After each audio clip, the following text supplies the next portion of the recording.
سلام እንቋዕ ደሓን መጻኹም ናብዚ ቻነልና ሓድሽ ቻነል ብምዃኑ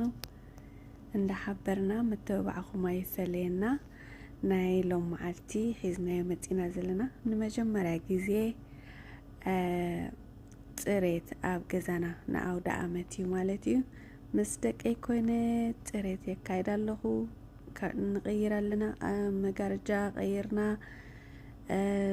ኩሉ ነገር ማለት እዩ ምስ ደቀይ ካብ መጀመርያ ክሳብ መወዳእታ ዮም ተሳቲፎም ምትብባዕኹም ኣይፈለዮም ክሳብ መወዳእታ ምሳና ክትጸርሑ እንዳተላበኹ እዚ ኣምጢናዮ ዘለና ምኽንያት ከኣኒ ነቶም ደቅና ክሰርሑ ይክእሉን እዮም እንዳበልና ደይ ነስርሖም ኣብ ወጻኢ ተወሊዶም ዝዓቢ ደቅና ብፍላይ ማለት እዩ ዓቢ ጌጋ ብምዃኑ ነቶም ኣስሪሕናዮም ዘይንፈልጥ ካብ ሕጂ ኩልኽና ኣዴታት ማለት እዩ ምሳና ዝሰርሕዎ ንኽሰርሑ ፍሉይ ምትብባዕ ስለ ዝኾነ ንዕኦም ከምኡ ክንገብር ኣለና ይብል ማለት እዩ ደቀይ ሕጂ ምሳይ ብምስርሖም ብጣዕሚ እዮም ተሓጒሶም ፍሉይ ሓጎስ ተሰሚዕዎም ቅድሚ ሕጂ ዳርጋ ከምዚ ኣይሳትፎምን እዩ ነይረ ብሓንሳብ ከም ዝግበሩ ኢልካዮም ምኻድ ወይ ገለ ተደይ ኮይኑ ምሳኻ ኮይኖም ክሰርሑ ከለዉ ብጣዕሚ እዩ ደስ ዝብሎም እሞ ኣጆኽን ኣተባብዖም ደቅኽን ምሳኽን ኣብ ክሽነ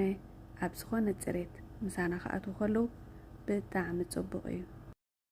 ምስ ዓበዩ ከዓ ብዝኾነ ምኽንያት ክኸሱን ኣይክእሉን እዮም ማለት እዩ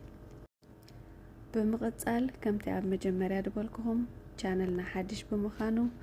ላይክ ሼር ኮመንት ብምግባር ምትብባዕኹም ኣይፈለየና ክሳብ መወዳእታ ክትርእይዋ ከዓ ብኽብሪ ይዕድመኩም ኣብ ቀጻሊ ብኻልእ ተመሳሳሊ ትሕዝቶ የራኽበና ኣብ ዘለኹሞ ሰናዩ እንዳተመነኹ ርሑስ ቅንያት በዓል ኣውደ ዓመት ይብል ማለት እዩ ኣብ ኣውደ ዓመት ፖስት ክንብላ ድበልና ኣጋጣሚ ቢዚ ኮይነ ፖስት ይገበርክዋን ሕጅስ እንታይ ማይ ሓሊፍዎ ከም ትብሎ ኣይጠራጠርን ሰናይ ምክትታል ይግበረልኩም ኣሕዋት ቴንኪዩ